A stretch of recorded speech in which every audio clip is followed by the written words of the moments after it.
guys, this is Charlie from Charlie's Awesome World of Adventures, and today I'm going to give you my review on K-pop Demon Hunters. It's about a pop trio called Huntress, which consists of Rumi, Mira, and Zoe. To their fans, and then are known as A-pop stars. But what they don't know is that the trio are also a legion of demon hunters that consist of three musical women each generation, fighting off demons for centuries, creating a powerful area called the Homewood. And once it's fully golden, demons would be sealed off from the living world forever. However, one anti-demon new sets up a plan to spot a schema which involves him and four or other demons forming a boy band called the Saja Boys. It's up to Huntrix to take care of this new demon boy band, and while Rumi struggles with her own connections to the demons. So when I first heard about this movie, I was kind of interested. I'm not much of a K-pop fan, and that's the type of music I don't think I've ever properly listened to. But hey, it's coming from Sony Pictures Animation, and they have proven so far in the 2020 decade that they have become a real animation powerhouse. Sure, they've had a few misses, but ever since they've released Spider-Man and Spider-Verse, that's when the studio has gotten the respect they deserve. With films like the Spider-Verse films, The Mitchells vs. the Machines, and Bevo. So I was expecting this to be an enjoyable film. What I was not expecting was this to become a global phenomenon. Seriously, I was not expecting it to be loved by so many people around the world, to the point where became one of, if not the most viewed movie on Netflix. And of course, Netflix is already thinking up a plan, and including turning this one into a trilogy, a spin-off, a prequel, or a stage show, and even a live-action remake. Although I think that one's been cancelled due to that one being a bit too controversial, and everyone on Netflix that it's way too early for that. And let's just say I've seen this film 4 times now, so I think I can actually say that I love this movie. Yeah, I'm just gonna say this now. This is not only one of the best films of the year, but it might be my second favourite Sony Pictures Animation film, behind Spider-Man Across the Spider-Verse. Seriously, I adore this film. A big reason why would be the characters themselves. Else, the film does take its time to look into all these characters and have enough personalities that make me invested with them. A good reason why would be thanks to the voice actors. Each one of them offered a fantastic job with the performances, bringing these characters to life in new ways, and help to make them stand out. When going into the main K-pop Demon Hunter and themselves, Huntrix seems like they have have simple personalities. See, is you've got Rumi as the responsible leader that's also a workaholic. It can make here at the core choreographer with a more deadpan personality. And so the but I believe lyricist is who done as film. Like her bubbly personality can stop her from fitting in at times. However, the film shows that there's more to these characters than you might think, and this is especially the case with the leader of Huntrix, Rumi.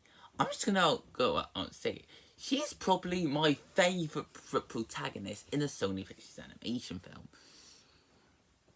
I'm still debating if I prefer her or Miles Morales from the Spider-Verse film, but two legends can definitely coexist. Without going into spoilers, he has her own connection to the demons, and is what with that action will stop her up for eating the hormone and turning it golden. Then, especially when she has to keep that from her friends, it seems like this would be a typical lie reveal narrative.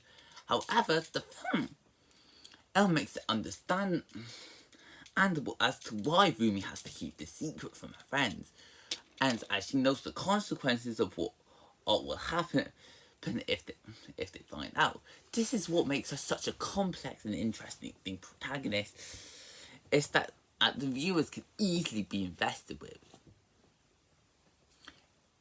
As for some the girls' other supports, there's Bobby, be that bubbly manager that does his best to look after his girls and keep them together, and Celine, in that team, each her mentor, or who while an interesting character, I do kind of wish we got to see a bit more of her side of the story, or we can learn a bit more with her connection to Rumi.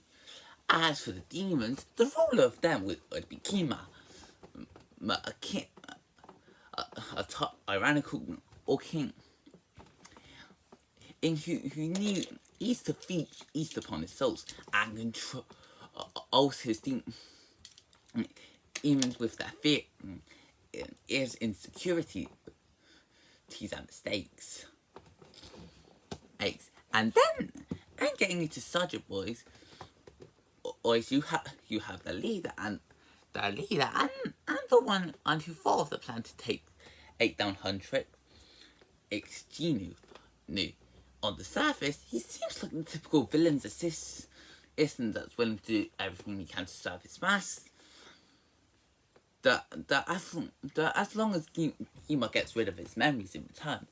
However, the more we get owing to his past, and the more he starts to show a connection with Rumi, the more we understand how he's more of a tragic and complicated character.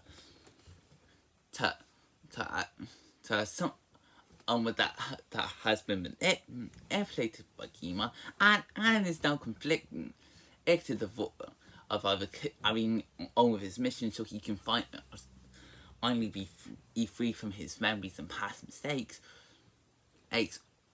or help Rumi heal the whole moon and turn and it gold and keeping Kima out forever. But I also want to add that the relationship between Rumi and Geno is surprisingly one of the film's strongest highlights. It's something that gets me invested every time I watch.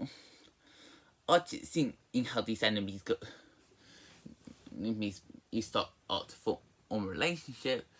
As they can bond over the similar mistakes and insecurities together.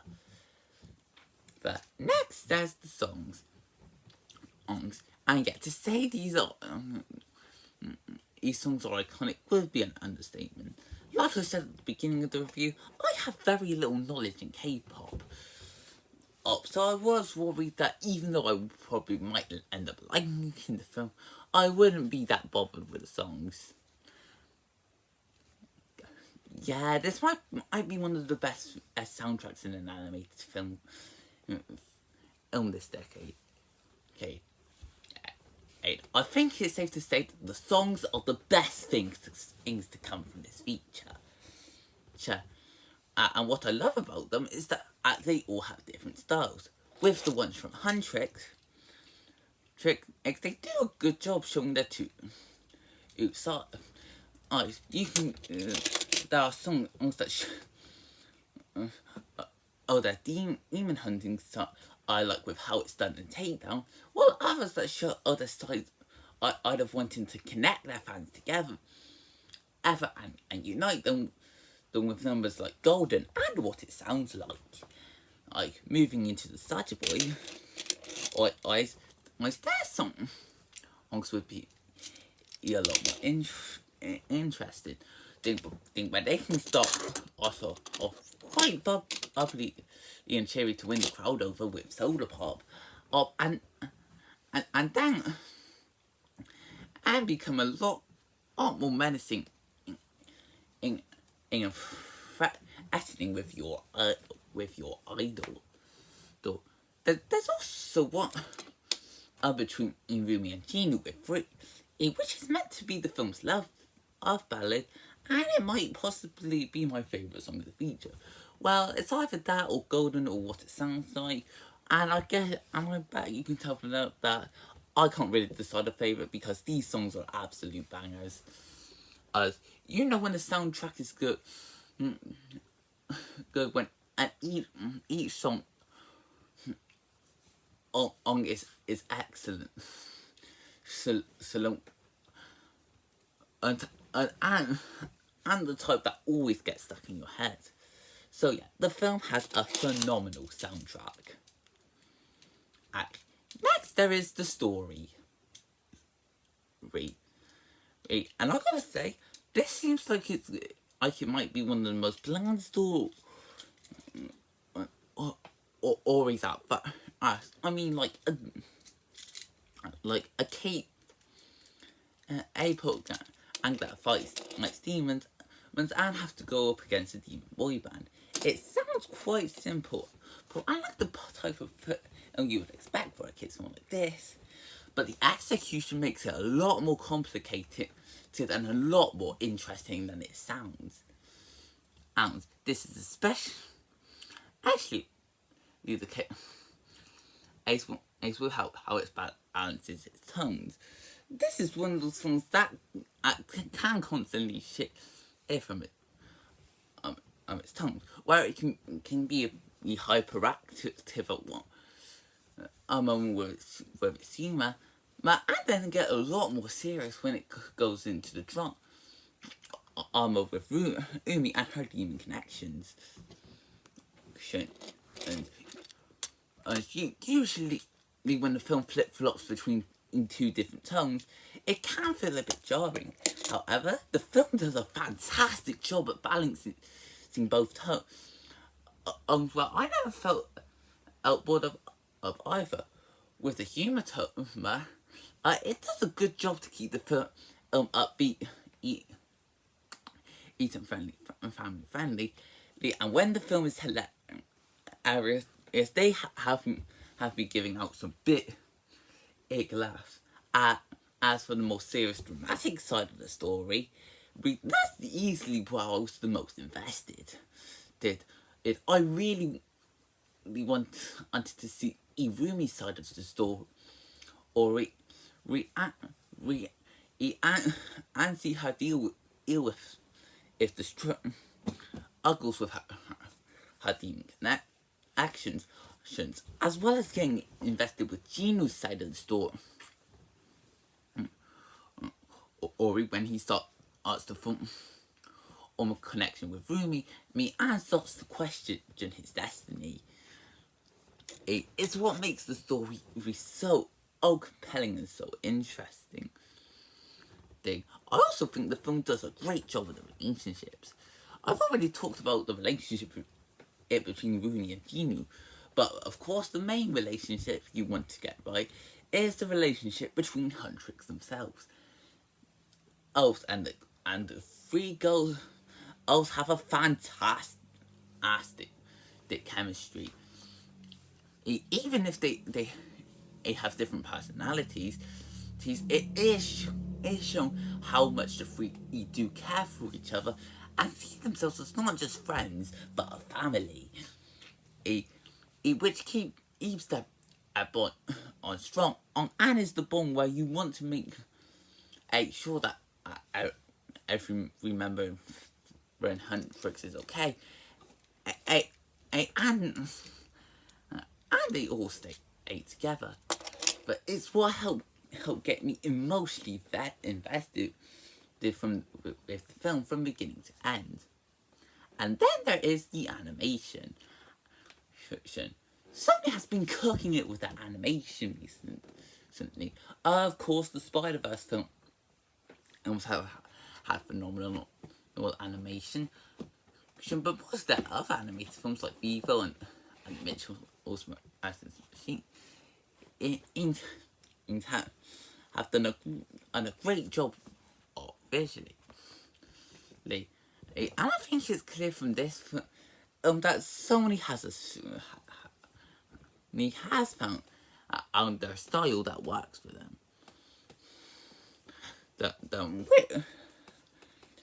It's just like the new Spider-Verse style, which they've made a new animation style.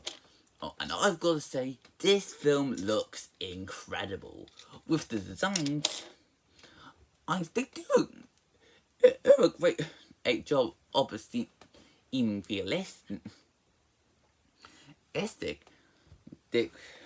with the humans, but when it comes to the demons, there is a lot more creativity with them.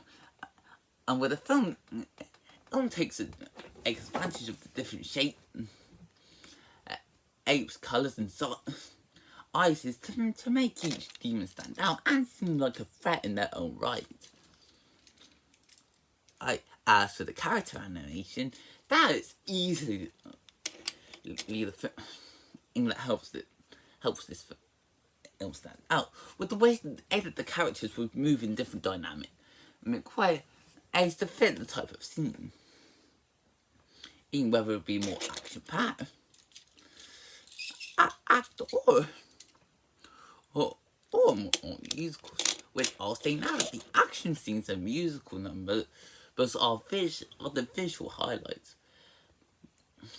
Like, they do a great job standing well on their own, where the action scenes can show how intense the situation could be, and the musical numbers can and do a good job of looking like that on music video. But there are also times where the two styles would combine together to make some spectacular moments, such as the case with the opening with how it's done, and all the montage to take down. And also, the film does play with an anime style of the character's expressions that helps with the comedy. And I can easily say that while I've always said that the jokes are the best parts of one of the best parts of the feature, the funniest ones are the visual-based ones, and where they make the most also the anime like expressions of each of the characters, as well as take as going as over the top as possible, or to make them stand out. And equally hilarious. So overall, yeah, I think it's understandable why this film has become a global phenomenon. K-pop Demon Hunters is a phenomenal animated feature that succeeds on all fronts. It's the type of film you think you get invested with at first, the more you watch it, the more you get to understand and how phenomenal it is. It has a very exciting, interesting, and emotionally powered story, with breathtaking animation, a cast of unforgettably lovable characters, and a phenomenally unforgettable soundtrack. At making sure that this is one of Sony's best animated films, and one of the best animated films that you can find on Netflix. I think it goes without saying that this film is an absolute must-watch. Of course, if you're a fan of K-pop music, you'll be the ones that'll get the most out of it. But if you're looking for a fun action-packed musical, and you're all going to love this. This is not usually the type of film I'd get personally invested with, but I'm so glad I gave Huntrix a chance to show me how it's done, and that's why I'm proud to give this movie a 10 out of 10. So I hope you guys enjoyed this video. Feel free to comment, like, and subscribe, and I will see you next time. Bye!